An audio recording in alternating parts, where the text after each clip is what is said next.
stream of All But the Movements of the Earth, the anime series.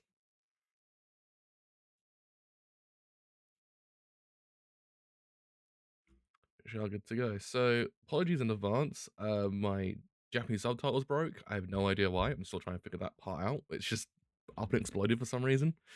So there won't be any subs this week, but I'll try and figure it out for next week's episode. So yeah, today we actually are watching episode 22 of Orbit on the Movements of the Earth, the anime series. As we know, episode 21 was, by all accounts, great. It was amazing. It was the goat. It was, all the adjectives that all of the hip people use nowadays. I mean, I guess the one thing that really does resonate with this series is the idea of keeping history alive and going to great lengths to do that because I kind of feel like it's a very timely thing in our own society, the idea of preservation and the idea of keeping things alive. And I like how this series does tackle that because now with the actual book published, heliocentrism will always be there because books themselves are a lot harder to get rid of than word of mouth. If you just use word of mouth, by all accounts, eventually stuff will die out. But if you utilize books and stuff like that, it's always going to be there because books, it's hard to filter them out because there's always going to be a way to get a book out there. Even if, say, it's sanctioned, even if it's like outlawed, there always will be a way to get a book out there. So it's kind of the nice thing about this is like it kind of looks at the idea of preservation, that the idea we need to keep these things alive. And by all accounts as well, what's the overarching thing, the emotional part of it as well, it keeps Badenia, Cozy, and Jalenta alive as well. It's kind of like the thing I get from it more than anything is the idea that they're still alive and it's not, and they haven't been forgotten because again, what I kind of like the series as well, it doesn't just focus on the event or the thing. It's more the people itself that are involved with it. And so I like how the series does actually keep them alive. It's kind of important because otherwise you kind of like, man, what about them though? That's kind of always the that's always what I kind of feel like about history as well. Like history is like it's the event, but it's always the people as well. You can't get rid of the people. If you don't remember the people, what's the point really? That's how I always found it. Right, so streaming, if that makes sense.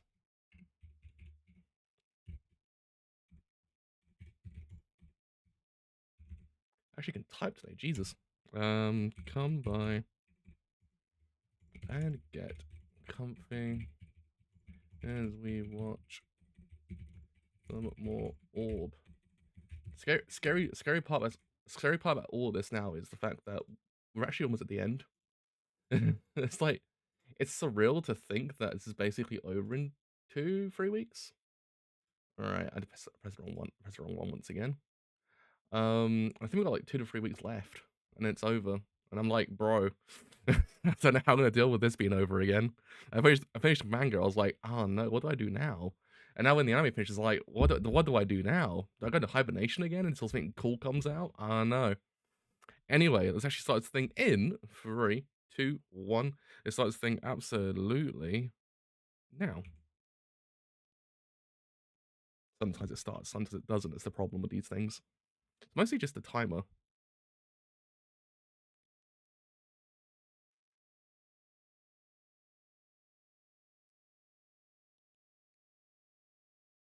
Also, Smith's very cool.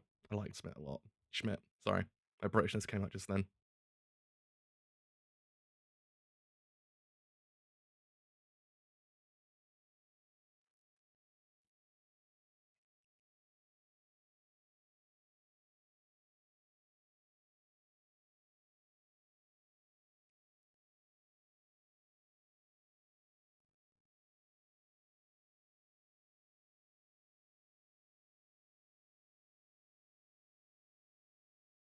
What I do actually also kind of like is the fact that Drucker actually, wants to keep Jalenta alive as well.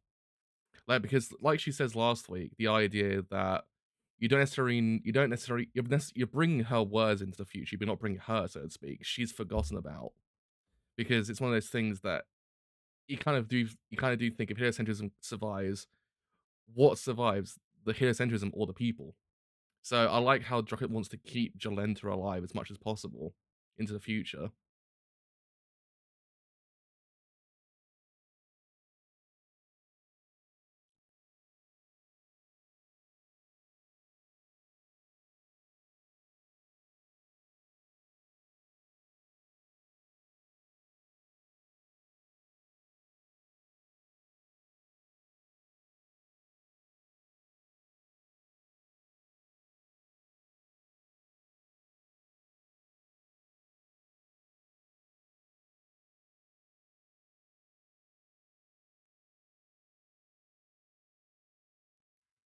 So yeah, it's also one thing I will probably mention. I probably put a description as well. My God, is the full song of Kaiju really fucking good? Like I knew they wouldn't miss. I knew they weren't gonna miss at all.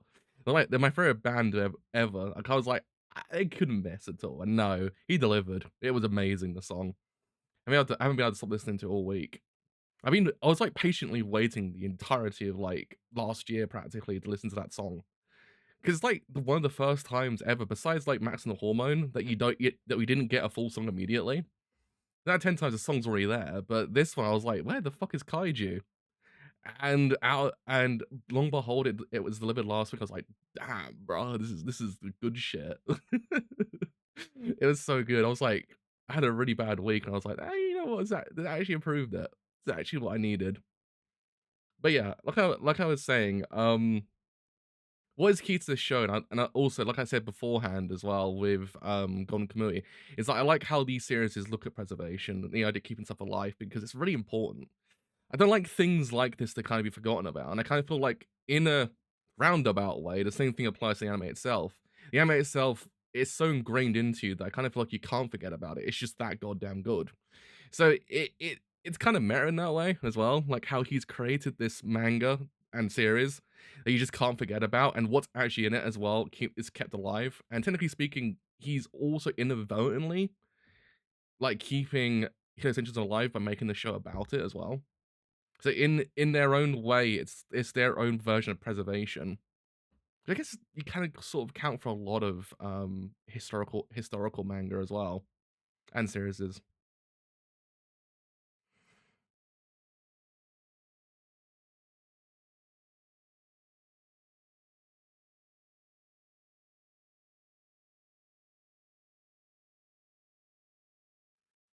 I kind of feel like even though you know bad things will happen, what is important is his engines will always survive. So it's always going to be there now. Like Nowak can't actually get rid of his centrism now because it's in a book. It's impossible.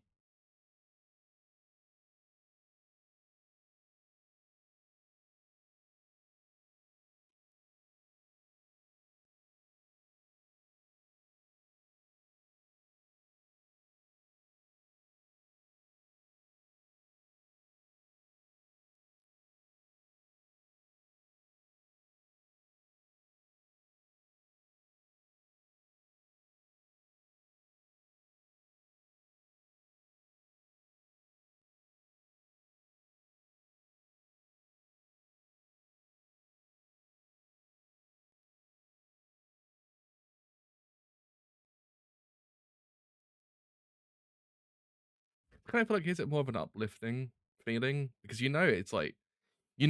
like bad things will happen, but I kind of feel like there's always this sense of hope in the series, which is actually really lacking in other series. Because by the end of it, you're kind of like, holy fuck, that's depressing. But this one, you're kind of like, holy fuck, that's depressing. But because it's less nihilistic in that way.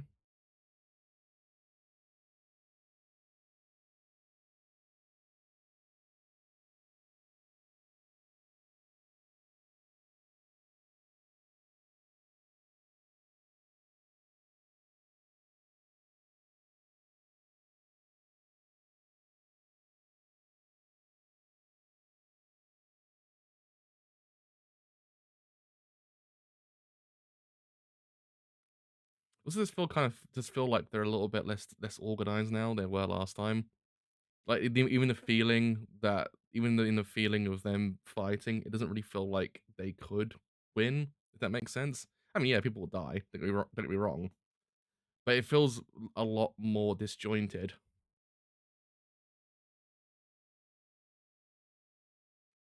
I just love, I just love how there's literally is just no emotion on Nomak's face at all. Nomak just has no emotion.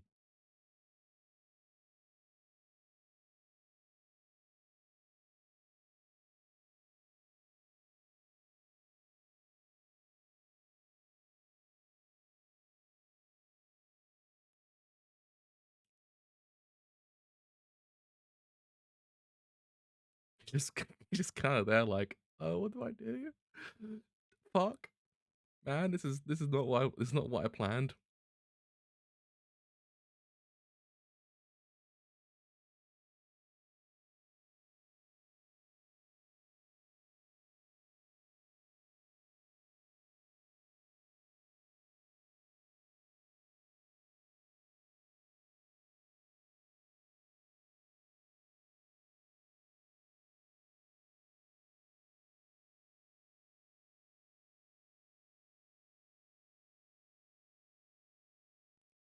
do kind of like that about Schmidt's character as well. So there always is this vulnerability to all the characters as well.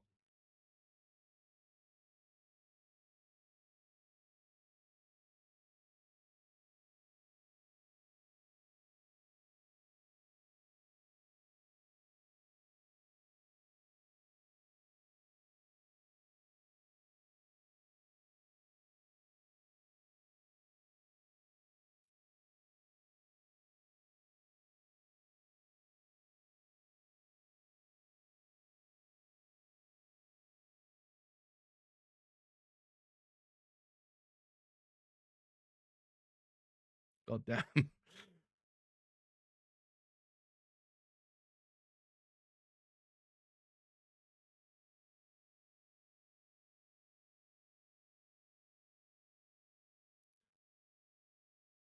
Bro, Sodier's gone crazy.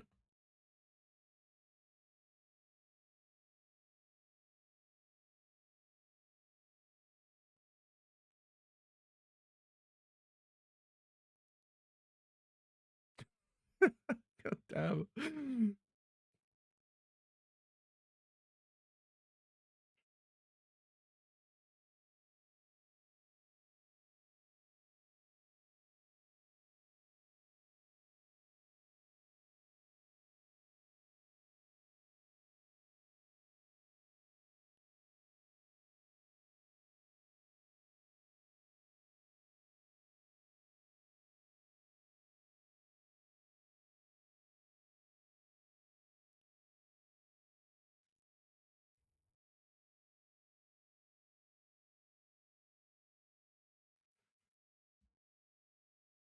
Kind of feel like the problem is with this the problem is like with Schmidt's demise more so than prior.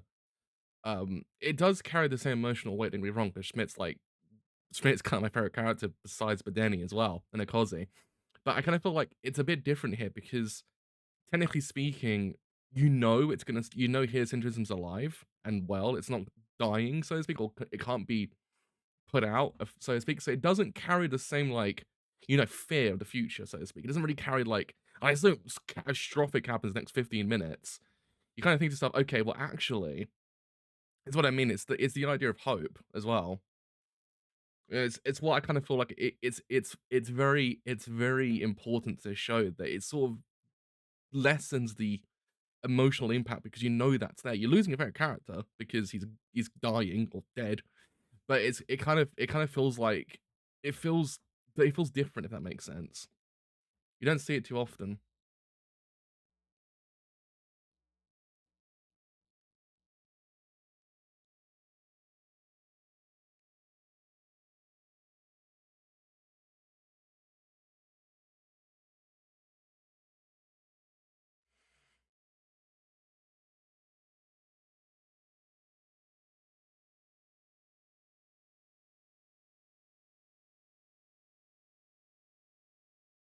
So I kind of feel like Nowak's journey is basically futile at this point. Don't get me wrong. It every single character's motivation sort of drifted into that like their own personal is their own personal thing. But I kind of feel like with Nowak's one, it's what's the word? It's not not in a sense it's genuine, but it doesn't. He's doing it, and he's doing it for really no reason because he can't get rid of it. Avoid. He's trying to avoid the inevitable. Essentially, he thinks he can, but he can't. It's impossible.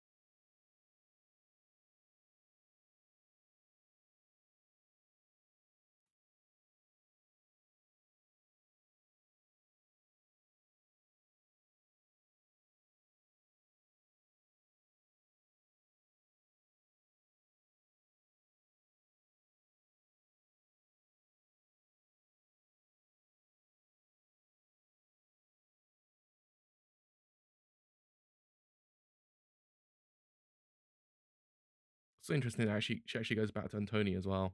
You know, the asshole of the entire series.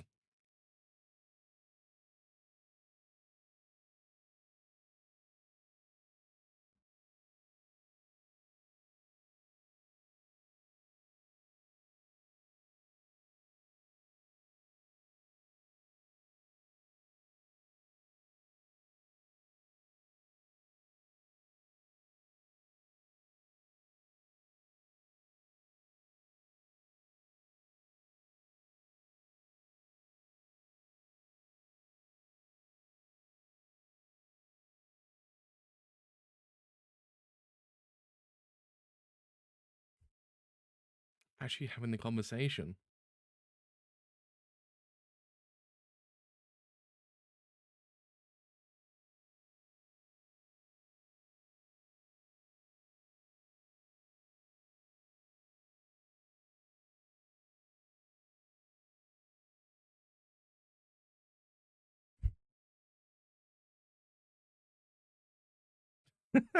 He's like, wait a minute.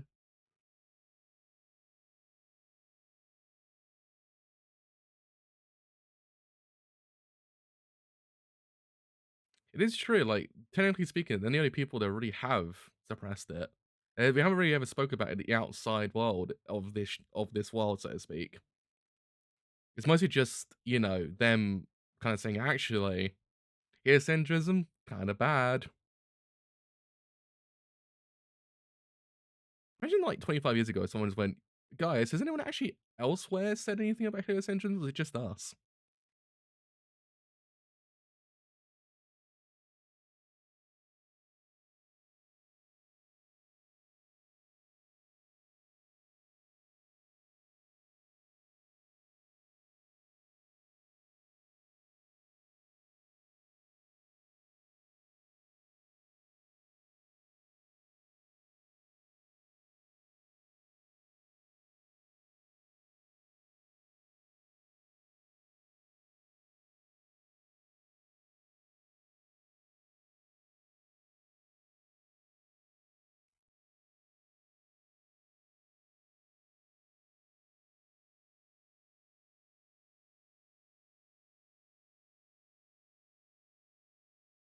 God damn. He's just 80/20. Bro's worse than Twitch. Or YouTube for that matter as well.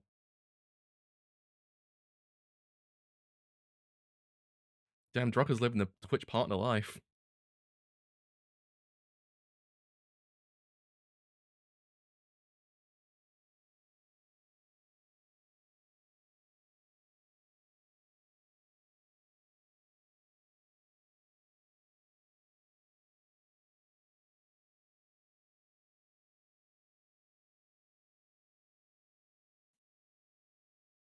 Uh-oh.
I love this part of the manga. It's so good.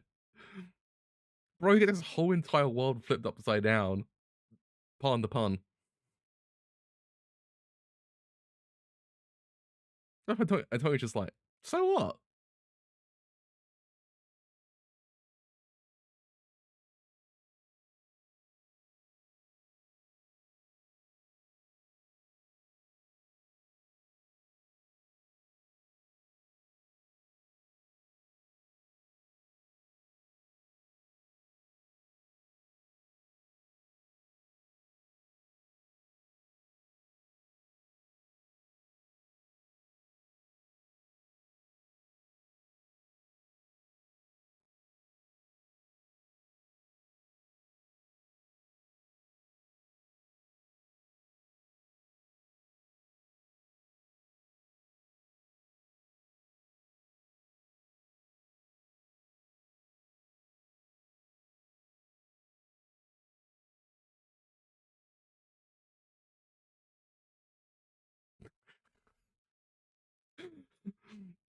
Holy shit.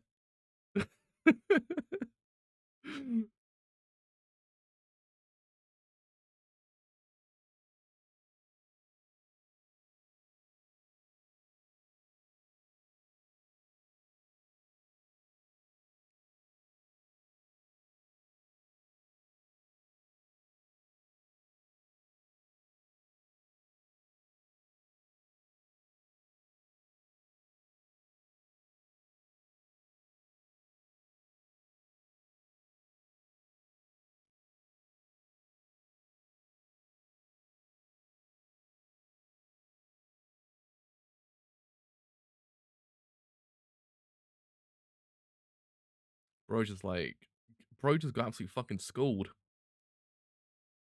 That just happened 25 years ago. We would have had two of the best characters still alive. And if it happened prior to that, we'd have had someone else alive as well. Prior to that, someone else as well.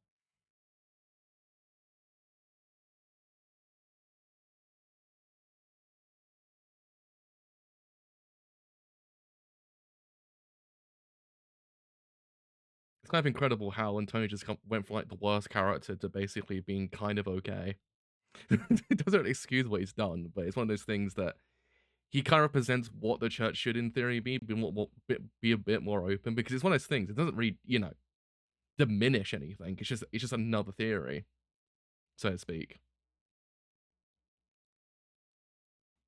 It's just like they kind of thought like it's blasphemous against God, which is interesting, but it's one of those things that everything they've just built up upon is just literally so flawed. It's kind of incredible.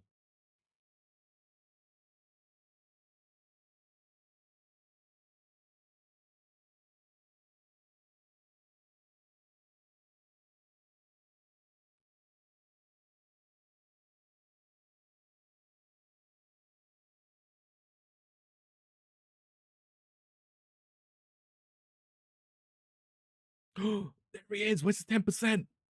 Where's his percentage? Where's his percentage?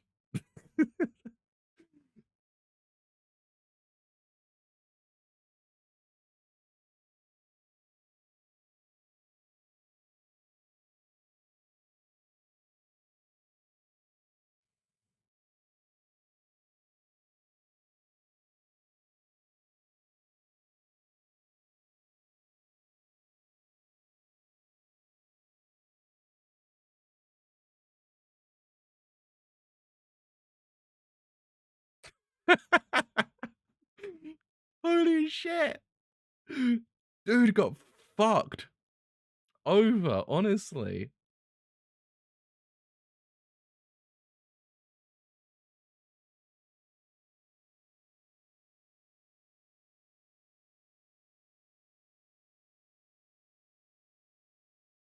All right, Suda Ken's going crazy in the booth. Holy shit.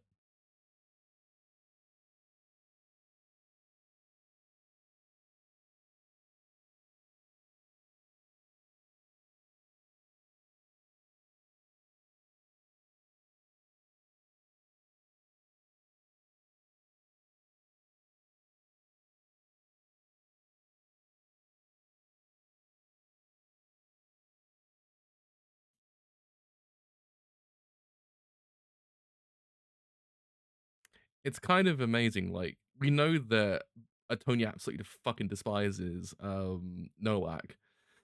So in a roundabout way, as it's getting justice for what's happened, you could tell that he's reveling in it. You could tell like Antonio's just like, yeah, I'm fucking destroying this man.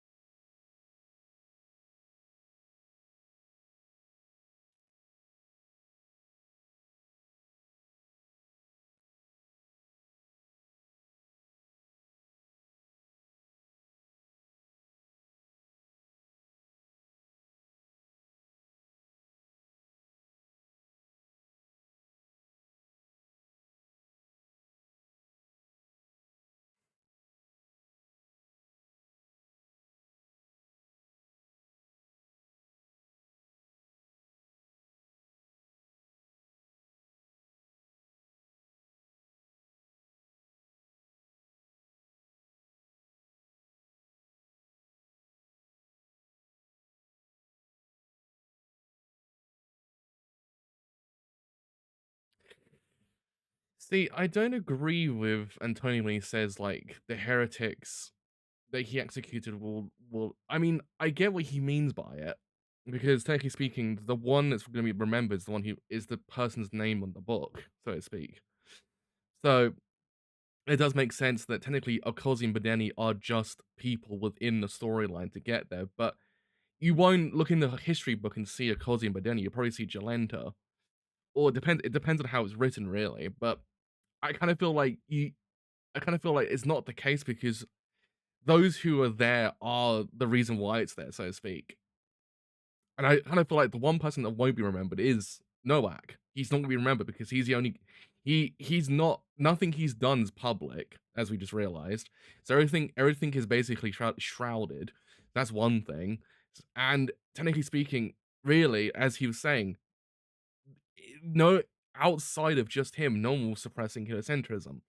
And it's kind of incredible that this whole entire series was built upon the idea of like he was trying to suppress heliocentrism on his own. No one else was doing it. And it was one of those things like, yeah, technically speaking, was there anyone else in the universe that was like, if the heliocentrism itself got out, would anyone else suppress it? Or would, like how Antoni's thinking now, would they just be like, yeah, it's just another theory that exists in this universe?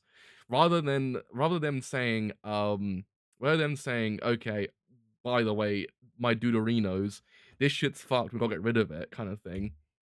I kind of feel like a lot of people might, in theory, have said to themselves, okay, well, actually, it's just another thing there. It doesn't, like he says, it doesn't dismantle the process of God or anything like that, or the world itself. It's just a theory that is posed that's there effectively.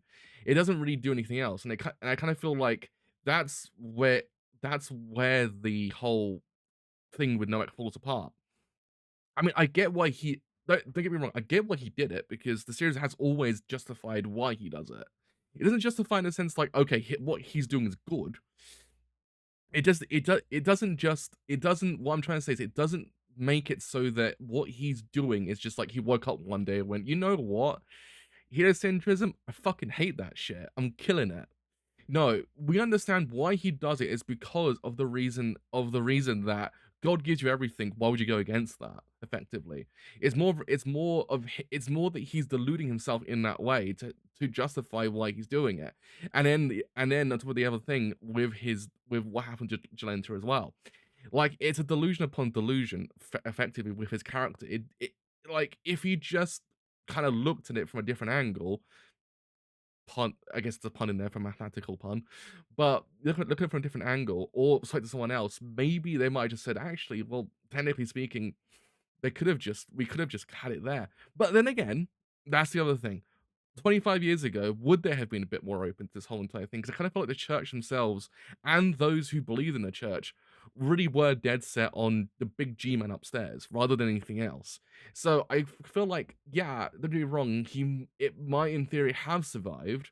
It might have just been there. It might have just been his little thing in the corner. But at the same time, with the way that people were back then, we're speaking about Akosi and Badeni's period of time, it doesn't necessarily kind of instill the confidence in me that they could, in theory, have survived. So I kind of feel like it's flawed in that kind of way. Like I kind of feel like one of the only reasons why heliocentralism could be accepted in Draka's current time period is because the foothold the church has on the entirety of the world has diminished so much that those things can exist now because the church has kind of waned their impact on the world, so they really can't really do anything, can they? Their their their their um their thought process, everything they've kind of built upon has kind of gone out the window because people are starting to kind of go against it. So I kind of feel like, yeah, that's the main reason why. Again, I kind of feel like what's more with Antonio's character is that he wants to destroy Nowak because we know that he has personal hatred against him because we saw it in the prior prior arc. He doesn't like the man at all. It's kind of the main reason what happened with Jalenta as well. But I kind of feel like it's a little bit flawed in what he's saying. I kind of feel like I said, why it's surviving is because of that reason. It's because that the foothold the church has, maybe them having a different theory there, kind of can in theory maybe bring back the the power the church had prior because it could be like, actually, guys, you know that heliocentrism, it ain't real, bro, because look at our shit kind of thing. that's why I kind of feel like if you had both there, they kind of could, in theory, retroactively brought back the power of the church. But like what it's trying to imply right now is the fact that really, practically speaking, it was his own crusade. It wasn't to protect the church or protect God himself. It's mostly just a Nowak kind of thing. And I like how the series basically got to this point to actually then just dismantle him completely. And it's kind of it's justice in a way.